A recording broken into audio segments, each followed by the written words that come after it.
पिछले व्याख्यान में हमने तर्क संग्रह के अंतर्गत आने वाले प्रमाण मीमांसा पर व्याख्यान चल रहा था। प्रमाण मीमांसा का प्रत्यक्ष प्रमाण और अनुमान प्रमाण हम बता चुके हैं। अनुमान प्रमाण के भी दो भेद किए थे। स्वार्थ अनुमति ही परार्थ अनुमित्यो लिंग परामर्श एव कारणम तस्मात् लिंग परामर्श अनुमानम। इसमें लिखा था कि स्वार्थ अनुमति ही परार्थ अनुमति में लिंग परामर्श ही कारण है, इसलिए लिंग परामर्श ही अनुमान है। जब लिंग परामर्श अनुमान हो गया तो आगे आने वाला जो व्याख्या है उसमें है लिंग क्या है, उसके भेद बताए जा रहे हैं, जिसमें लिखा है कि लिंगः त्रिविधम अन्वय व्यक्ति रेकी ही केवलान्वयी और केवल व्यक्ति रेकी चेती। इसका अर्थ लिखा है कि लिंग तीन प्रकार का होता है, अन्वय, व्यक्ति रेकी और केवला अन्वयी और केवल व्यक्ति रेकी। जिसमें से प्रथम आ रहा है अन्वय व्यक्तिरेकेण च व्याप्ति अन्वय व्यक्तिरेकी। तो लिख रहे हैं आचार्य अन्नम भट्ट, अन्वयन व्यक्तिरेकेण च व्याप्ति वद वन्य व्यक्तिरेकी च यथा वहनो साध्यो धूमवत्वम यत्र धूमस् तत्र अग्निर्यथा महानशम इत्यन्वय व्याप्ति यत्र वहिन नास्ति तत्र धूमो अपि नास्ति यथा हड इति व्यक्तिरेकः व्याप्ति। लक्षण प्रस्तुत कर दिया है अन्वय व्यक्तिरेकी का। इसका अर्थ इस प्रकार है, अन्वय और व्यक्तिरेकी से जहाँ व्याप्ति रहती है उस लिंग को अन्वय व्यक्तिरेकी कहते हैं। तो लक्षण में लिखा है कि अन्वयन व्यक्तिरेकेण च व्याप्ति ही मद अन्वय व्यक्तिरेकी। अन्वय और व्यक्तिरेक से जहाँ व्याप्ति रहती है उस लिंग को अन्वय व्यक्तिरेकी कहते हैं। यथा मानी जैसे वहनो साध्य धूमत्वम, साध्य अग्नि में साधन धूम का रहना। अग्नि क्या है? साध्य, और धूम क्या है? साधन। तो साध्य अग्नि में, साधन धूम में धूम का रहना। फिर आगे लिख रहे हैं यत्र धूमस् तत्र अग्नि यतः महानशम इति ही अन्वय व्याप्ति ही। यत्र माने कि जहाँ धूम है वहाँ अग्नि है, जैसे वहाँ नस रसोई घर में या पाकशाला में, तो यह अन्वय व्याप्ति है। फिर आगे लिख रहे हैं यत्र है वही नास्ति तत्र धूमो अपि नास्ति यथा हृद इति ही व्यक्तिरेक व्याप्ति। जहाँ अग्नि नहीं है वहाँ धूम भी नहीं है, जैसे हद माने की तालाब, पोखर हो, तालाब हो। तो यहाँ यह व्यक्तिरेक व्याप्ति है। जहाँ पर अग्नि नहीं वहाँ धूम नहीं है। जैसे उदाहरण के लिए दिया है कि तालाब होता है, तालाब में धूम भी नहीं है, अग्नि भी नहीं। तो यह व्यक्तिरेक व्याप्ति है।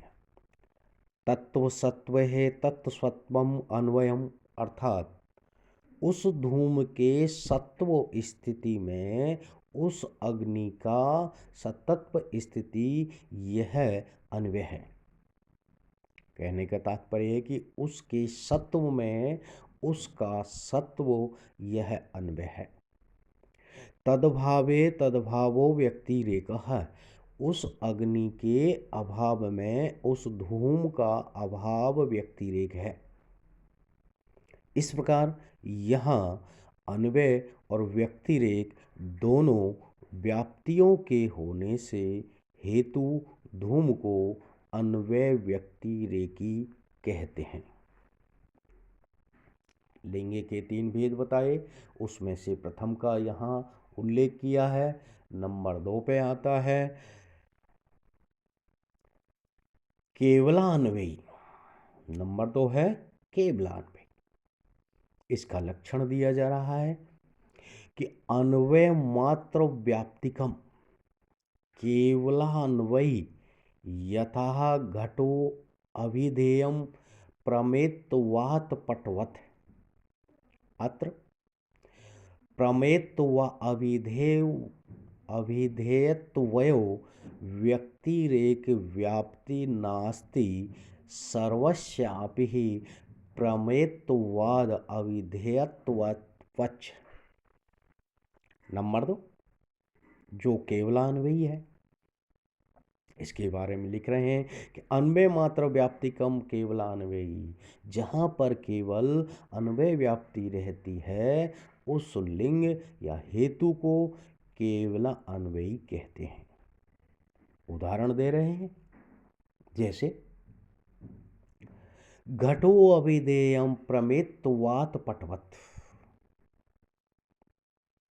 घट अभिधेय वाच्य है, प्रमेय होने से।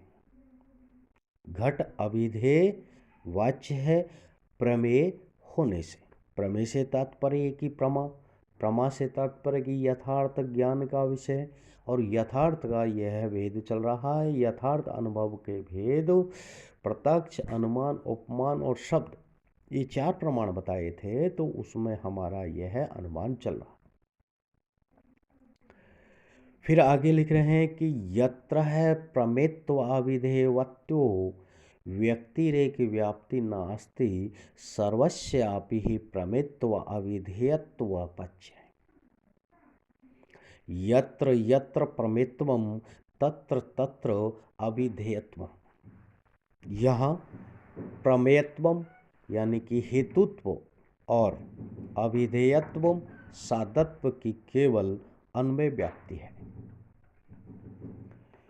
व्यक्तिरेक व्याप्ति नहीं। अर्थात यत्र अविधेयत्वम न अस्ति तत्र है प्रमेत्वम न अस्ति, ऐसी व्यक्तिरेक व्याप्ति नहीं है, क्योंकि सकल पदार्थ प्रमेय और अभिधेय है। नंबर 2 हमारा हो गया। नंबर 3 आता है केवल व्यक्तिरेकी। इसका लक्षण दिया जा रहा है, व्यक्तिरेक मात्र व्याप्तिकम केवल व्यक्तिरेकी यथा पृथ्वीतरेभ्यो विद्यते गन्धवत्वात्, यदितरेभ्यो न विद्यते न तद्गन्धवत्, यथा जलं चेयं तथा तस्माहं तथेति यत्र यद गन्धवत् तदतरभिन्नम् इति अन्वय दृष्टान्तो नास्ति पृथ्वी मात्रस्य पक्षवातम्। तो यहाँ लक्षण दिया है, इसका उदाहरण देकर के स्पष्ट किया है। जैसे अब इसका अर्थ देखें, व्यक्तिरेक मात्र व्याप्तिकम केवल व्यक्तिरेक है। केवल व्यक्तिरेक व्याप्ति वाले लिंग को, हेतु को केवल व्यक्तिरेकी कहते हैं। जैसे पृथ्वी इतरेभ्यो विद्यते है गंधवत्वात्, पृथ्वी इतर से भिन्न है गंधवती होने से। यदितरभ्यम न विद्यते न गंधवतः, जो इतर से भिन्न नहीं है वह गंध वाली नहीं है। जैसे उदाहरण दिया है कि जलम, जल। यह पृथ्वी जल के समान गंध रहित नहीं है। यह पृथ्वी जल के समान नहीं है, अर्थात गंध रहित नहीं है।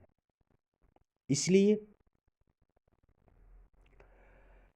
पृथ्वी वैसे इतर पदार्थ के समान गंधहीन नहीं, गंध वाली है। इसलिए पृथ्वी वैसी इतर पदार्थ के समान यानी गंधहीन नहीं, गंध वाली है। यहाँ पर जो गंध वाली है वह इतर भिन्न है, ऐसा अन्वय दृष्टांत नहीं है, पृथ्वी मात्र पक्ष है। जो स्पष्ट किया, इसलिए पृथ्वी वैसी इतर पदार्थ के समान गंधहीन नहीं, गंध वाली है। यहाँ पर जो गंध वाली है वह इतर भिन्न है, ऐसा अन्वय दृष्टांत नहीं है, पृथ्वी मात्र पक्ष है। इसमें बताया है कि पक्ष है। तो आगे जो बता रहे हैं पक्ष, सपक्ष, विपक्ष, ये क्या है, इनका स्वरूप क्या है। तो इनके स्वरूप के लिए लिखा है संदिग्ध साध्यवानहं पक्षः यथा धूमत्वे हेतुः पर्वतः निश्चित साध्यवान स पक्षः यथा तत्रैव महानसः निश्चित साध्य भाववान विपक्षः यथा तत्रैव महाहत। तो अंतिम लिंग के तृतीय भेद में लिखा है कि पृथ्वी मात्र पक्ष है। तो पक्ष क्या है, सपक्ष क्या है और विपक्ष क्या है, इसका यहाँ स्पष्ट कर रहे हैं आचार्य अन्नभट्ट। लिख रहे हैं कि संदिग्ध साध्यवान पक्ष है। यहाँ पर वहीन आदि साध्य का संदेह हो उसे पक्ष कहते हैं। जैसे धूमत्वे हेतु हो पर्वत है, धूमत्वम हेतु में पर्वत पक्ष है। जहां पर वहीन आदि साध्य का निश्चित हो उसे सपक्ष कहते हैं। तो लिखा है कि निश्चित साध्यवानम सपक्ष है। जहां पर वहीन आदि साध्य का निश्चित हो उसे सपक्ष कहते हैं। उदाहरण के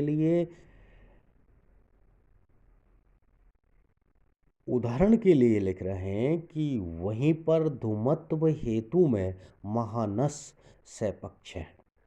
महानस का तात्पर्य रसोई घर, पाकशाला। फिर आगे लिख रहे हैं कि निश्चित साध्य भाववानम विपक्ष है। जहां पर वहीन आदि साध्य के अभाव का निश्चित हो उसे विपक्ष कहते हैं। जहां पर अग्नि आदि साध्य के अभाव का निश्चित हो उसे विपक्ष कहते हैं।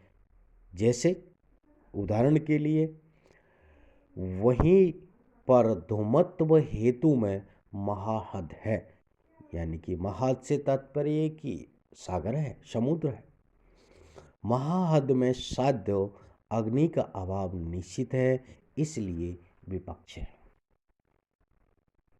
वहीं पर धूमत्व हेतु में महाहद यानी कि महासागर है, और महासागर जब है तो वहाँ अग्नि का भी अभाव है, वहाँ अग्नि का निश्चित हो गया, इसलिए यह विपक्ष कहलाता है।